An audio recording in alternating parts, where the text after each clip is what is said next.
Hey everybody, I'm Sean Cummings with my wife Cathy from Vito's here at the Gourmet Grill for Buy for Less. And today we're gonna make some polenta. Now, my wife being Italian, she's gonna argue with everything that happens today. Not but me, not just me. go with me. If you're from the South, you probably don't have instant grits anyway, so you're gonna do the difficult version of this. But I'm gonna teach you how to do really easy polenta. Polenta and grits are the same thing. It's ground corn. In Ireland it is. Everyone else is gonna say it's not. Just work with me on this thing and try it. I'm gonna have my wife saute a little teaspoon of garlic over here.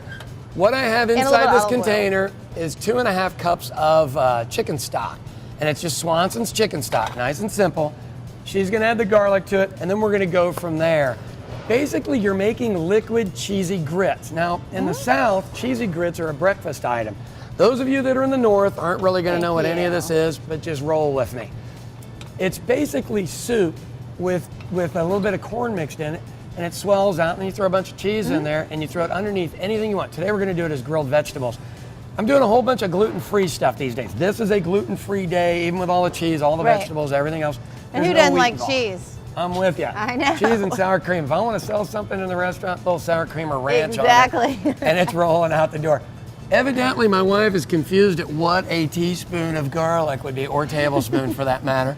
But we're gonna use it anyway because she likes a lot of garlic. A lot of garlic. About 1/2 cup of grits into my thing here. Now this is gonna take a full 5 minutes to make. So what I'm gonna do is show you how to get it all started.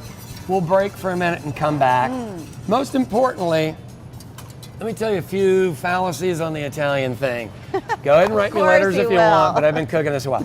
Most Italians will tell you this needs to be made in a copper pot. Not really. They'll tell you that it has to be stirred 100% of the time. Not really. You can really bring it to a boil and turn it off, it'll swell up, and then you can start back in there. Most restaurants serving polenta make it about halfway, and then they finish it up when you actually order it. They're really not making it from scratch. So, before we put any other ingredients in there, and I get in more trouble with the missus over here. I love him so much. The only thing I've gotten in this much trouble for is making buffalo wing pizza, and she wouldn't even try it, but yet she'll try the booty potato chips over on the other side of the aisle. I don't know where this stuff comes from. We'll be back in a couple of minutes and we'll be back with you. All right. Okay, here we're back, and if you have a look at your grits / polenta, it's actually cooking up. Like cream of wheat. The difference between this so far for breakfast, unlike with her, she would have garlic for breakfast, the rest of us wouldn't. You'd just be cooking this in water. Now we're at about 3.5 minutes on this, so we're just gonna start throwing some cheese in there. Now I've got some smoked Gouda, some white cheddar, some Grille from earlier, and a little bit of cheddar made from Kingfisher. the guys in Kingfisher, Oklahoma. You just wanna make sure it's cheese that melts. Right. Now, while we're talking about the whole garlic thing with Cathy, and she's putting that stuff in there, it really is Pirate's Booty potato chips. White cheddar potato chips. These are her favorite. So I'll have them get a shot at it just so you can buy them. All right, throw me in a little cheese. Like a little bit of each. Now, there's a couple of restaurants in our hometown that actually do this, and then they serve potato wedges over the top of it. And so you can dip into the polenta, you can have a little bit of fun with it, no big deal. That is great. You want it to be like cream of wheat texture for people that are from the North that aren't used to this. And we'll put it on a real colorful plate, probably a little overdone. I don't want to say anything about the Italians. Probably a little overdone. Is that why you chose them? It is.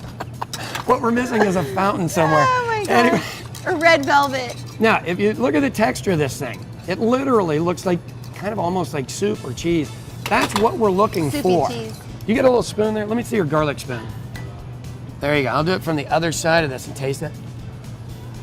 Oh, dude, that's fabulous. You want to try it? Sure. It didn't burn me. No, I won't. It's awesome. It really is. That's awesome. Okay. It is very good, made by an Irishman. You hater. Hater. And this is all you do is you just pour it out on a plate, nice and simple, and then Cathy is going to pretty this thing up by putting grilled vegetables across it. Yes. You can serve it with whatever you want. You can do it with a meat, fish, or anything else. We're just trying to stick with, just some healthier items because it's summertime, you know? Exactly. And this is not necessarily a side dish. It can be a dinner. Here's the story. Polenta was so popular in Italy that people were developing scurvy, and they had to start bringing in oranges from Seville in Spain, and so that's where the Seville oranges came into play. Right. Didn't know that one, did you? I didn't know that one. I have no idea why I know that. How sad is that? Captain Random. Here's our gorgeous little plate. Great. Who the heck wouldn't want to eat that one? For these and more recipes, Healthy. hit buyforlessok.com.